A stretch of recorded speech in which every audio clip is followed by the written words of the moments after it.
Beijing has said there are three major events taking place in China this year: the return of Hong Kong, the 15th Party Congress, and the damming of the Yangtze River here at the Three Gorges, a milestone in the construction of the biggest hydroelectric project in the world.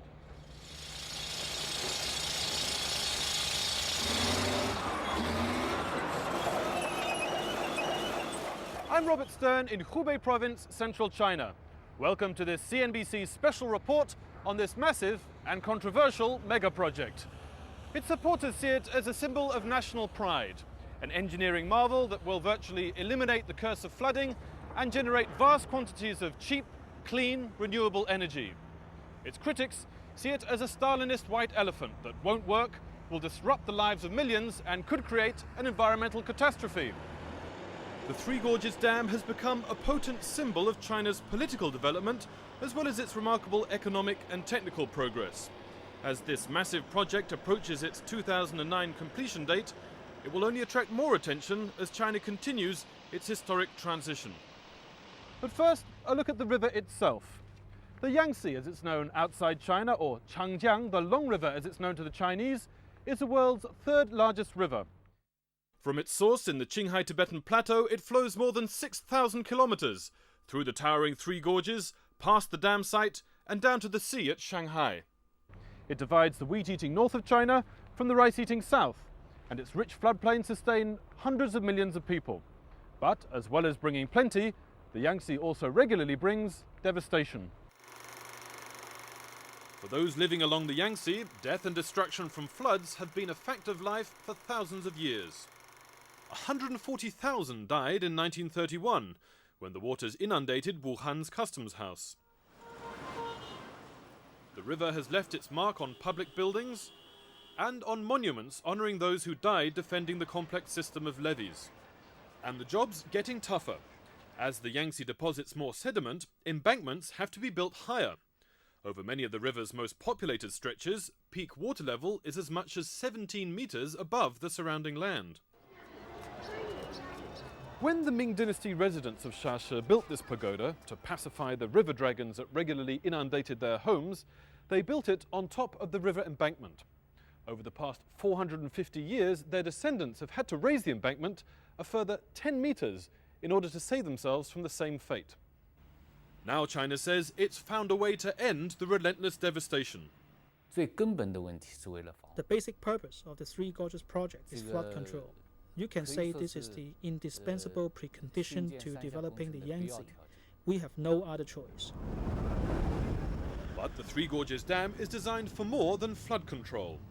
As well as limiting floods to once per century, it's meant to improve navigation, developing China's southwest, and to generate power.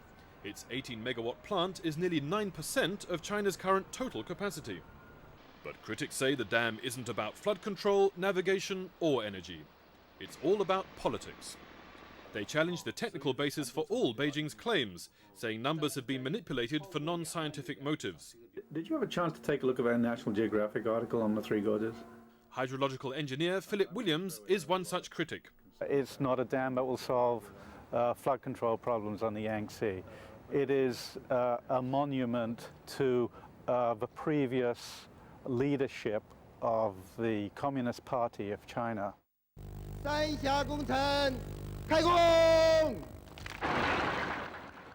When Premier Li Peng, a Soviet-trained engineer and strong project supporter, inaugurated construction, it was in an atmosphere of intense patriotic pride. All critics saw was a Stalinesque obsession with scale and the culmination of decades of systematic suppression of any opposition. 2 or 3 generations of critics of the Three Gorges Dam have been persecuted, dismissed from their jobs, branded as dissidents, and the latest, the most recent example, of course, is Dai Qing. Dai Qing, an engineer turned journalist, has been the focus of Chinese opposition to the dam. She published a collection of articles by Chinese scientists whose conclusions differed from those of the official review body. These hydrologists, engineers, and social scientists say their opinions were not only ignored, but suppressed, their findings politically inconvenient to old-guard communists attracted by the project's scale and symbolism. That reporter Dai Ching, she doesn't know anything about engineering or about the environment. She did it for political motives. I think she's a political clown. The process was totally transparent. Dai's efforts to kill the project were dashed when China's parliament approved it in 1992, albeit with an unprecedented number of no votes. But with 12 years before scheduled completion, opponents believe future Chinese leaders could change their minds. Dan Beard used to head the US government agency responsible for big dams. So political support for the project is weak at best. If the real numbers were made available, there's no doubt in my mind that this project would never be built. Will the project stop in mid-construction? Right now, I can't see any sign of that happening. Chinese officials had been trying to control the Yangtze for 2,500 years. Today's generation is determined to see through their latest and most ambitious attempt. After the break, we'll take a closer look at the Three Gorges project itself. How will it work and how will it be paid for?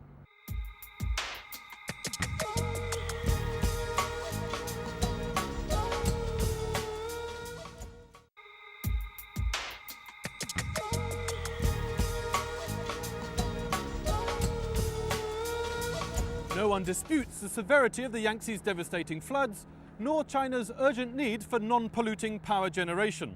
But whether this enormous dam is really the best solution to these problems is a more controversial question. So, what exactly is being built here, and how will it work? Trucks don't come much bigger, but these 77-ton monsters are still dwarfed by the scale of the Three Gorges project. They've transformed a quiet stretch of river just downstream from the famous cliffs into a vast complex of digging, dumping and drilling. But with such a huge site and more than a decade to completion, it's hard to see what's actually being built here. This model shows the main features. A 2-kilometre wide, 185-metre high barrier housing 26 giant generating units. A central spillway nearly 500 metres long to release floodwater. A 2-way, 5-stage ship lock for commercial traffic, and a ship elevator for tourist boats. Engineers throughout China are working on the dam design. This 1/50th scale model in Wuhan simulates the Yangtze's flow dynamics. Next door, workers clear up mock sediment made from coal dust after another experiment modelling siltation buildup.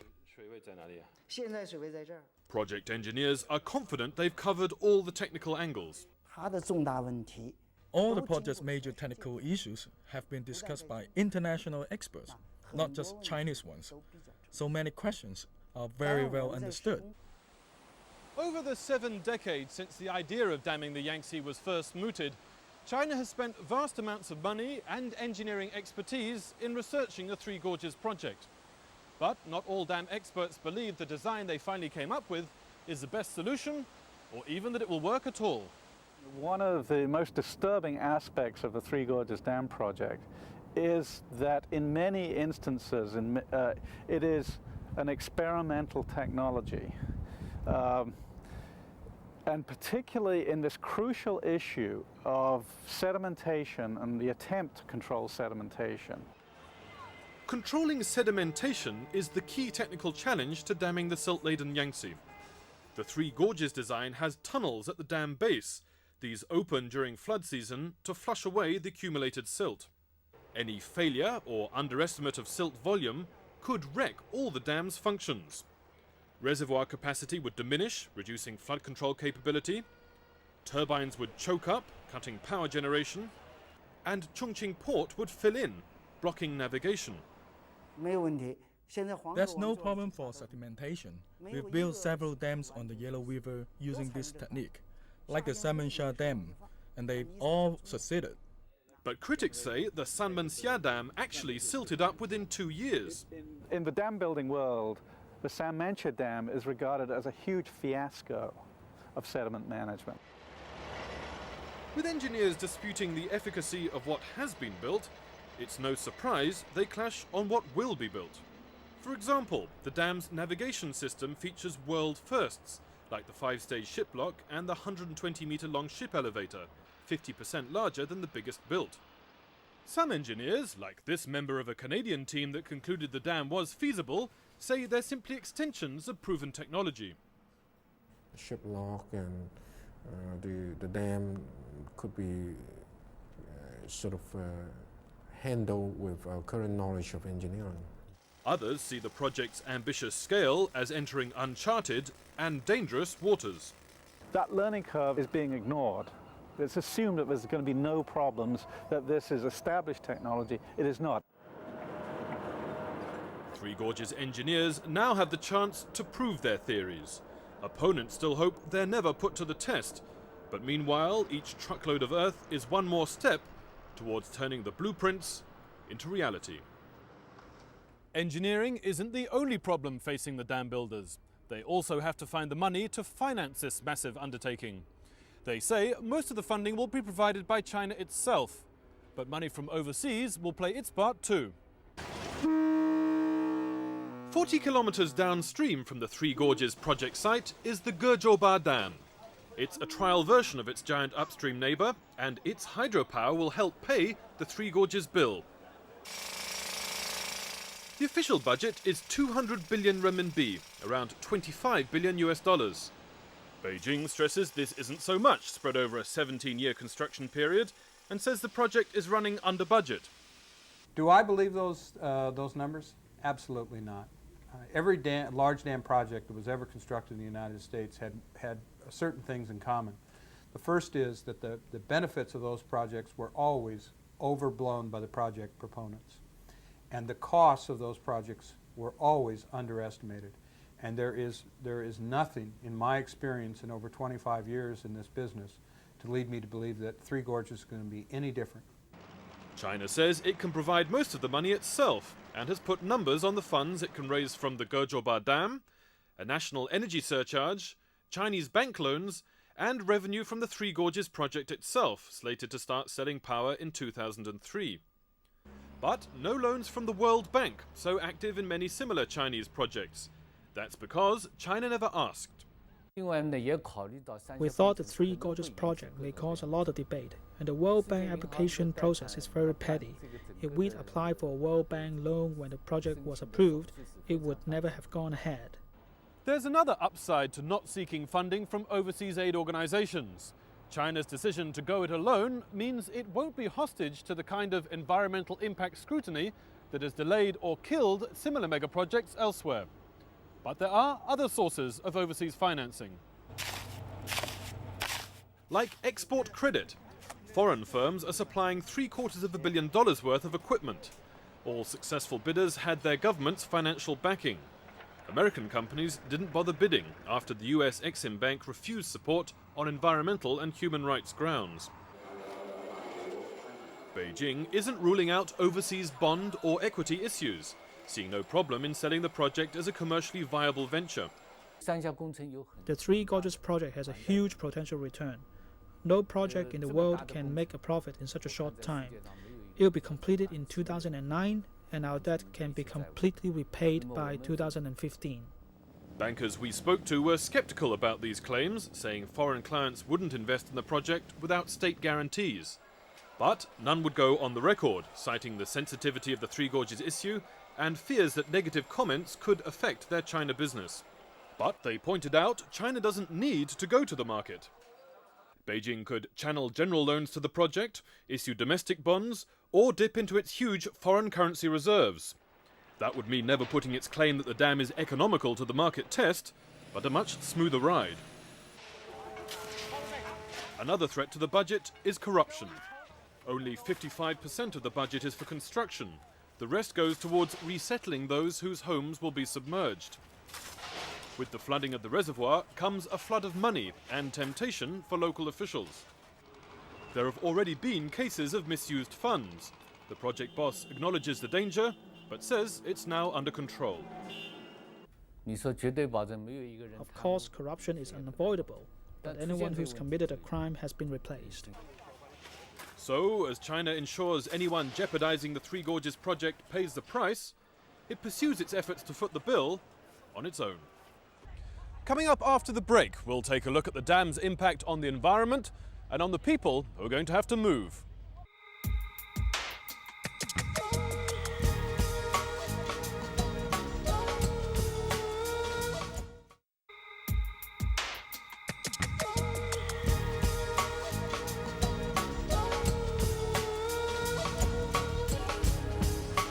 Chinese Premier Li Peng, the driving force behind the Three Gorges Dam, has said the key to the project's success or failure is not in the engineering or financing, but in the resettlement issue. What will happen to the unprecedented numbers of people who will have to be moved out of the reservoir area is a key concern about this project. And this concern is every bit as strong outside China as it is within the country. Mrs. Lu may not have many more potato crops to harvest in her family fields close by the Yangtze. They'll all be underwater when the 600-kilometre-long reservoir starts filling in 5 years' time. She'll have to move, but says she's unconcerned. We'll go wherever the nation wants us to go. Mrs. Lu will be one of 1.3 million relocatees, the world's biggest resettlement program by far. Reason enough for concern, say some. The history of population relocation programs, especially to make way for dams around the world, has been fraught with controversy. It is highly susceptible to giving rise to various sorts of human rights violations. The likelihood of things going wrong is extremely high. The potential for social turmoil if resettlement goes wrong is underlined by its sheer scale. When the reservoir fills, this clock tower will become an island, and this bridge will only just clear the water. So where will all the people go? Officials aren't ruling out the possibility that some may move to remote, underpopulated areas like Xinjiang or the northeast. But they say the vast majority of riverside communities, like Wushan, will simply move uphill. This town of 60,000 will disappear completely when the reservoir starts to fill in 2003. In the next 5 years, everyone living down here will have to move to the new town they're building for themselves up there. New houses, new factories, new roads. The construction frenzy is all part of the project's developmental relocation policy. Giving the local economy such a boost, people will want to move. The areas we are preparing for resettlement will be better than where people are now. People are generally willing to move. There's certainly room for improvement. The Three Gorges region is among China's poorest, the lack of development partly due to the threat of the dam being built and submerging any investment. But moving entire communities uphill means more people on less land, and less fertile land than that enriched by the salt-laden Yangtze. Local officials have embarked on a mass program of upgrading previously uncultivated hilltops, which they say will make up for the loss of the riverside land. But it's also an effort to prepare the psychological ground for a smooth relocation. Chinese peasants are very realistic. They need to see something before they believe it. So we have to give them something to see. But in the end, those living below the reservoir level have no choice but to move. And, say human rights activists, no chance of voicing their opinions. There is no apparent room being allowed by the government for representative groups from among these million-plus relocatees to express their concerns, to negotiate terms of compensation, where they're to be moved to, and so forth. If you say we are not transparent, you don't understand us. As far as resettlement is concerned, we are very transparent, overseas and internally, from top to bottom. Maybe not perfectly transparent. This brickmaker will have to move. He explained the compensation system, a job for those under 45 and cash for those over 45 like himself. But that's not official policy. Resettlement is another version of a familiar debate. What critics see as a human rights issue, Beijing sees in terms of economic development. Basically, if the local economy is developed, resettlement is easy. If it isn't, resettlement will be a problem. Despite its huge scale, the Three Gorges project is a Chinese government's dilemma writ small. To avoid massive social unrest, it must convince relocatees life will be better. But by raising expectations too high, it could create a reservoir of discontent in the future. The fate of the people displaced by the reservoir may be the most immediate and politically sensitive impact of the Three Gorges project. But the dam will also have a permanent and profound effect on the environment. Workers at the Wuhan Botanical Institute pay two species they're breeding particular attention. In a few years, this will be their only home in the world. Adianthum remiforme and Myricaria laxiflora are among the rarest of the 500 plus species that will disappear when the reservoir fills. The Chinese sturgeon has a slightly better chance. There are about 1,000 of these living fossils, the world's biggest freshwater fish, left in the wild. This research centre has succeeded in breeding them artificially. Despite the precarious grip this Class 1 endangered species has on life, researchers are confident its survival post-dam is just a matter of money. I believe the sturgeon protection measures will definitely be successful. All we need is for the government to pay close attention and guarantee the research budget. Three Gorges officials say initiatives such as this show their seriousness in addressing the environmental impact of large dam construction. But few environmentalists believe green issues are at the top of the dam builders' agenda. I think in terms of the overall project, ecology comes out very near the bottom, unfortunately. But at the same time, I think one neglects ecology at a cost, and it's not simply a matter of people saying these are nice, rare, pretty animals and plants that we need to look after.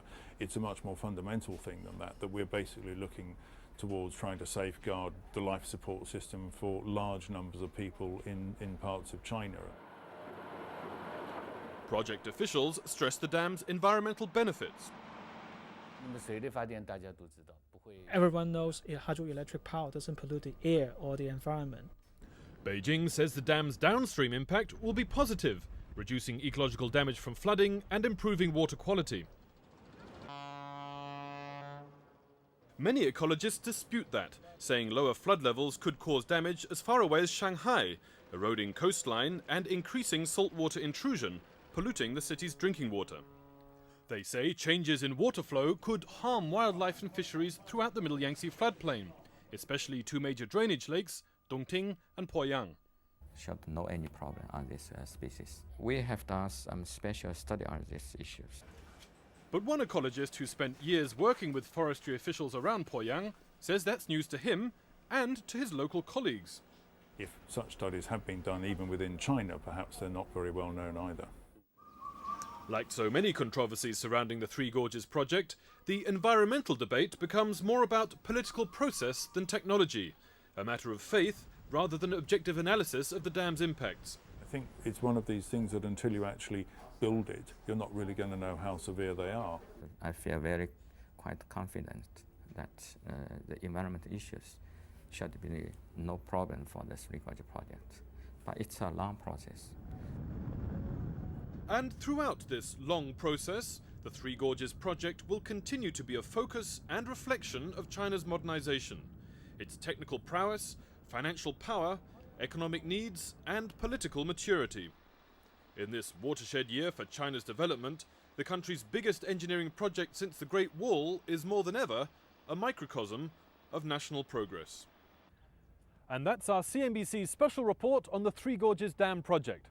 I'm Robert Stern. Thanks for joining us.